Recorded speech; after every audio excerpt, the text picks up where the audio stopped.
Hello, everyone. Welcome to Barca News. It is March 25th, 2026.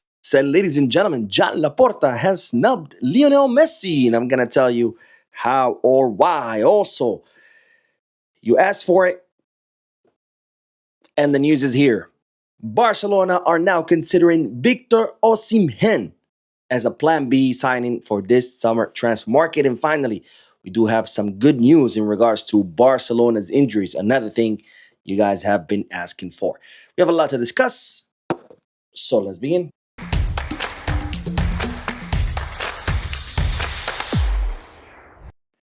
Hello, everyone. Welcome to the channel. My name is Boone. I'm still away from home. I'm still away from my YouTube studio. I'm still in the city of London. I gotta stop. I gotta stop. I apologize if there anyone who's English. I do apologize about my horrendous failed attempt of doing an English accent. But anyways, I'm still in London.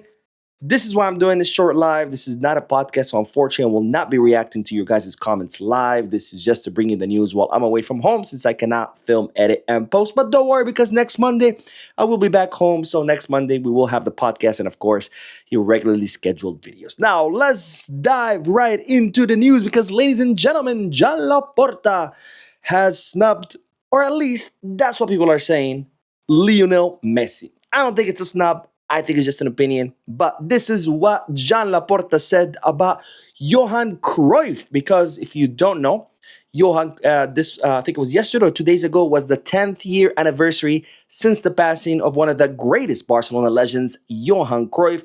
And while Johan Laporta had very emotional statements about what Johan Cruyff meant to him as a friend and what Johan Cruyff has meant to Barcelona.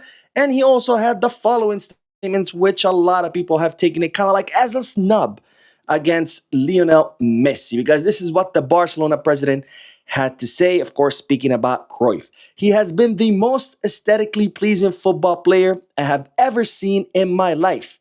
We praise Johan Cruyff, the coach, a lot because he was a revolution.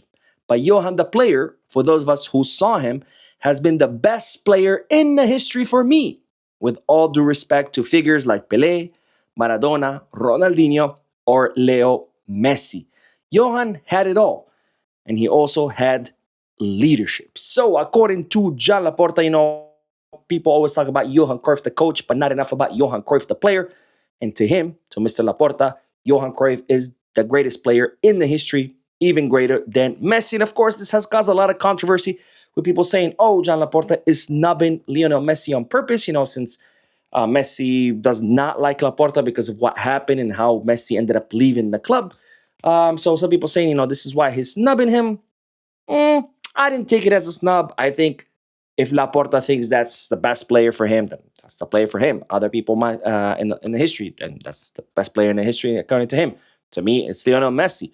To others, it's Penaldo. To others, it's Ronaldo Nazario. To others, it's Ronaldinho. Does it mean if you choose Ronaldinho, you're snubbing Messi? No, I don't think so. I think we all have different opinions. It is a weak opinion, not because I have something against Johan Cruyff. I do think he's one of the greatest football players in history, but it's difficult to compare Johan Cruyff to Lionel Messi because the difference is too big. But nonetheless, it's Laporta's opinion. It doesn't mean he's snubbing Messi or snubbing anyone else. That's just his opinion. Again, difficult to respect a little bit because there is a huge difference, but nonetheless. Now, of course, if you don't know who Johan Cruyff is, Johan Cruyff was a Dutch Barcelona player, former Barcelona player. He arrived at the club during a very difficult time when Barcelona hadn't won for many, many years. And then he helped turn things around. He helped start winning trophies for Barcelona. And then later on, he came back as a coach. I think his impact as a coach was much bigger, probably the biggest impact any coach has had on Barcelona, even more than Pep Guardiola, believe it or not, even though Pep did win a lot more than Johan Cruyff did. But, Johan Cruyff is the one who built a dream team. It's Johan Cruyff who won us our first Champions League. But more importantly, Barca DNA really starts with Johan Cruyff. Without Johan Cruyff, there is no Pep. Pep played with Johan Cruyff, and there is no Pep the coach because Pep's philosophy as a coach was all based in the Cruyffism or the Barca DNA. I think Cruyff as a coach had the biggest impact out of any Barcelona coach. He gave us our Barca DNA. He gave us our winning mentality because up to that point, there was a lot of victimism amongst Barcelona fans, with the refs, the this, the that, Madrid, the powers, blah, blah, blah. And Johan Cruyff came and said, hey, we're just as great. We too can win things. Enough with the excuses. Enough with playing the victim card. Something that for some reason some people haven't learned yet. It reminds me of the Xabi era with all the Xabi apologists. Oh, it's the coach, it's the budget, it's this. Until Flick came and said, no, no, no. I don't care about the budget. I don't care about the injuries. I don't care about the referee or this or that. All we care is about how we play. And that all comes from Johan Cruyff, one of the biggest legends in the history of Barcelona. May he rest in peace. And thank you, Johan Cruyff, for, everything you did for Barcelona. Now, on to that next bit of news, because, ladies and gentlemen, we have great news in regards to injuries. People are always asking me, Mo, when is Frenkie de Jong going to return? And, well, don't worry, I have an update in regards to the Dutch midfielder's injury, because, of course, Frenkie did suffer a distal biceps injury in his right leg back on February 26th during training. He has been out ever since. It's been approximately 5 weeks. And now it seems that Frenkie de Jong is almost ready to come back because he just started training on the pitch. And if you've been watching this channel for quite some time, you know that training on the pitch is the final stage of recovery. Before training on the pitch, you train in the gym, right? Now he's actually training on the pitch, which means that Frenkie de Jong is very, very close to returning to action. Of course, our first match back after the international break is La Liga match against Atletico Madrid. It's unlikely that Frenkie will be back for that match. However, a few days later, we have another Atletico Madrid match in the Champions League, and they're saying that Frenkie could be back for that match. And that, of course, is great news because we are entering the final stretch of the season where trophies are won or lost. I covered the calendar with more detail during yesterday's video, so we need all of our players as healthy as possible. And guess who else returned to pitch training today? Well, it was no other than Jules Koundé, who also trained on the pitch today with Frenkie de Jong, which means that he too is getting very close to coming back, and also great news for Hansi Flick. Now, on to that next big news, bombshell news, which I'm sure many of you clicked on the video for this exact news because, ladies and gentlemen, Barcelona have identified Victor Osimhen as Plan B signing for the summer transfer market. Now, as I told you, of course, during yesterday's video, Barcelona's two priorities for this summer is the center forward and the center back position. The center back position, of course, the number one priority is Bastoni. He is Deco's favorite option. But in regards to the center forward, of course, Deco's favorite, or I should say Laporta's favorite option is Julian Alvarez. Barcelona are going to try everything they can to try to sign Julian Alvarez during this summer transfer market. They want him to make the first step and announce publicly that he wants to go to Barca. And if that happens, Barcelona think that they can sit down and try to negotiate a deal for his signing for around 80 million euros, even though I doubt that. But in case that doesn't work, which I have a feeling it won't, but let's see.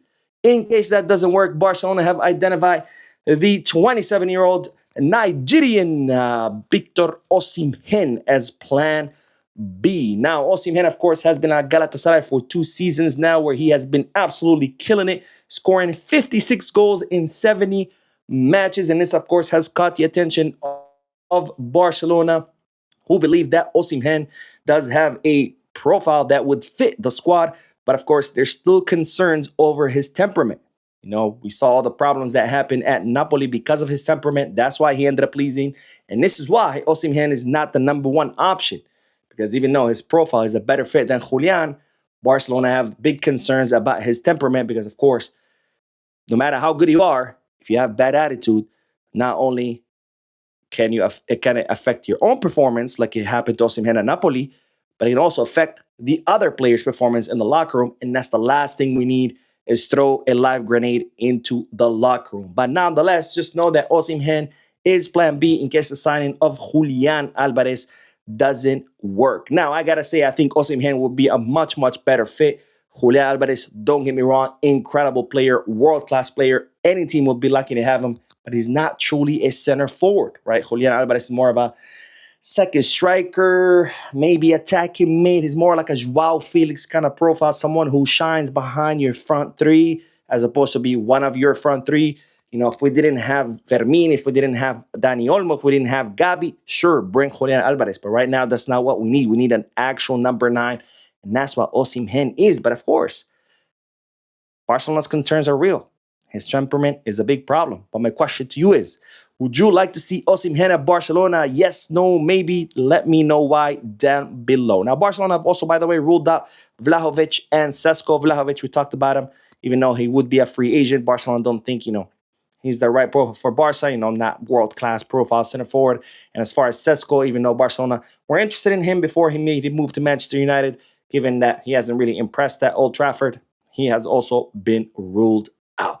Now, finally, the last bit of news is, as I told you during yesterday's video, there's a lot of talks about Barcelona are now open to the idea of offloading Ferran Torres. It looks like this is gaining steam with Barcelona, with more people within Barcelona open to either offloading Ferran or using him as part of a swap deal for any of the signings that Barcelona are contemplating there in the summer transfer market.